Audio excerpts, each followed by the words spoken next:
लाडली लक्ष्मी पथ पर बस के अलकनगर नदी नहर और नालों को पाट कर हो रहा धड़ल्ले से निर्माण। प्रशासनिक अधिकारियों की मिलीभगत के लगे आरोप। समाजसेवी के द्वारा कलेक्ट्रेट में की गई इसकी शिकायत।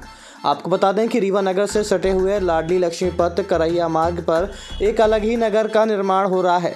समाज सेवी द्वारा कलेक्ट्रेट कार्यालय पहुंचकर इसकी शिकायत कराई गई है। उन्होंने कहा कि जहां नदी नाले और नहर भी भूमाफियाओं के जद में आ चुके हैं।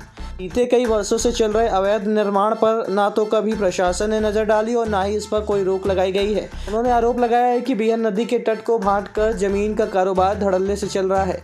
वहीं करैया मार्ग पर एक ऐसे आलीशान कॉलोनी का निर्माण हो रहा है जहां नदी नालों को भी नहीं छोड़ा गया है। हालांकि ये दोनों ही जमीन ग्राम पंचायत के अंतर्गत आती है, जहां प्लॉटिंग करने वाले और कॉलोनी बसाने वाले ठेकेदारों को कहना है कि उन्हें ग्राम सभा से स्वीकृति मिली हुई है। आपको बता दें कि एनजीटी की गाइडलाइन के अनुसार नदी तट से लगभग 30 से 50 मीटर की दूरी होना अनिवार्य है, लेकिन देखा जा रहा है कि नदी को ही भांटकर कॉलोनी का निर्माण चल रहा है। यही नहीं, कॉलोनी के अंदर वह नहर भी गुम हो चुकी है जो एक बड़े स्रोत को जोड़ती है। शायद यही कारण है कि बारिश के दिनों में बाढ़ की स्थिति निर्मित होने के बाद लोगों को ये परेशानी का सबब बनती है। इधर प्लॉटिंग करने वाले लोगों का कहना है कि शासन की गाइडलाइन का पालन किया जा रहा है। वह एनजीटी की गाइडलाइन के अनुसार 50 मीटर को छोड़कर निर्माण करेंगे, लेकिन स्थल पर तो ये देखा जा रहा है कि यदि 50 मीटर की जगह छोड़ दी जाती है तो प्लॉट ही नहीं बचते हैं। रीवा जिले के प्राणदायिनी नदी पीहर बिछिया जो का उद्गम क्षेत्र से ये जो लगातार प्रवाहित हो रही है, करैया मार्ग से होते हुए जो निकासी हो रही है उसमें भूमाफियों के द्वारा अवैधानिक तरीके से प्लाटिंग की जा रही है। नदी के दोनों भागों को पाट के बराबर कर दिया गया है। नदी की सीमा का निर्धारण भी होता है, रेड जोन ग्रीन जोन भी होता है। नदी में एनजीटी नेशनल ग्रीन ट्रिब्यूनल का साफ निर्देश है, माननीय सर्वोच्च न्यायालय का, माननीय उच्च न्यायालय का, और समय समय पर राज्य शासन और केंद्र शासन के निर्देश जारी हुए हैं कि नदी सरोवर पहाड़ पठार में अवैधानिक कब्जा नहीं किए जाने चाहिए।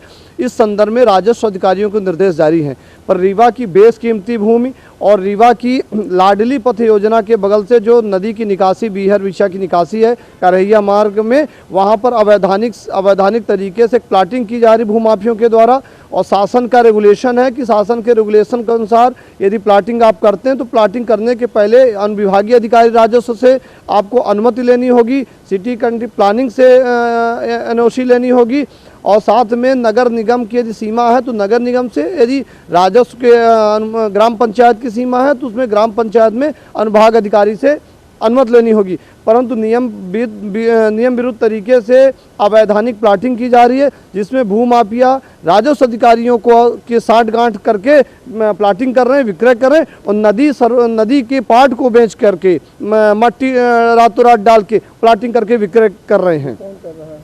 ये खान साहब कर रहे हैं और एक सिंह साहब, दो लोग हैं जिनका नाम जी उनका नाम पूरा नाम हमें जानकारी नहीं हो पाई है। एक खान साहब प्लाटिंग कर रहे हैं और दूसरा एक सिंह साहब प्लाटिंग कर रहे हैं। और उसमें जब हम लोगों से उनसे वहाँ पर पूछे कर्मचारियों से तो बोले वो खान साहब हैं और एक सिंह साहब की जिक्र कर रहे हैं। शाही अपार्टमेंट के नाम से उनका एक बोर्ड भी लगा हुआ है और वो कर्मचारी उनका पूरा नाम बताने के लिए मना कर रहे हैं। पर हमने वहाँ पर जानकारी संकलित की तो पता चला कि अवैधानिक तरीके से प्लाटिंग कर रहे हैं जो नियम विरुद्ध है। नदी से कितनी दूरी होना चाहिए? नदी से कम 20 फीट की दूरी होनी चाहिए, और वो मेन मुख्य नदी है जो रीवा की ही नहीं अपितु ये प्राणदायिनी नदी रीवा संभाग की प्राणदायिनी नदी है। उस नदी को बराबर करके विक्रय कर रहे हैं। और देखिए, एनजीटी और गवर्नमेंट, मध्य प्रदेश गवर्नमेंट का जो नियम है 30 मीटर और 50 मीटर, उसका हम लोग पालन करते हैं। अब मिट्टी पटाई का औचित्य ये होता है कि जो किसान की पट्टे की भूमि होती है, जहाँ डाउन होती है, उसको पाट करके और 30 और 50 मीटर में केवल ग्रीनरी की जाएगी, और वहाँ कोई प्लाट नहीं खरीदता है और ना ही वहाँ पक्का निर्माण होता है। हम लोग नियम कायदे के साथ चलते हैं, पर अच्छा बनाने के लिए जो है उसका लेवल लेना पड़ता है, और इस तरीके की सूचनाएं गलत हैं, है ना। शिकायत की है कलेक्ट्रेट कार्यालय में, क्या गाइडलाइन पालन किया है, क्या कैसे? देखिए, हमारे जानकारी के अनुसार नदी से 50 मीटर का एनजीटी का गाइडलाइन है।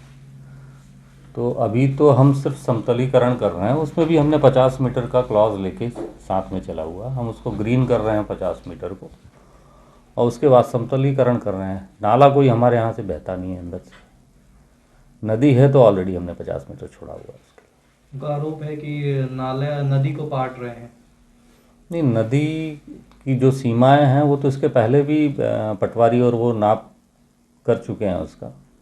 इसके पहले भी शायद किसी ने शिकायत की थी, मुझे नहीं मालूम किसने शिकायत की थी, तो उसमें ऑलरेडी पटवारी ने नाप किया था और उसमें उन्होंने सही पाया था कि हम अपनी ही सीमा में काम कर रहे हैं। इससे अप्रूवल कहाँ से कैसे क्या लिया जाता है, क्या कैसे दिया गया है? देखिए अभी तो कोई अप्रूवल, क्योंकि हम अभी कोई प्लॉट सेल कर नहीं रहे हैं इसमें।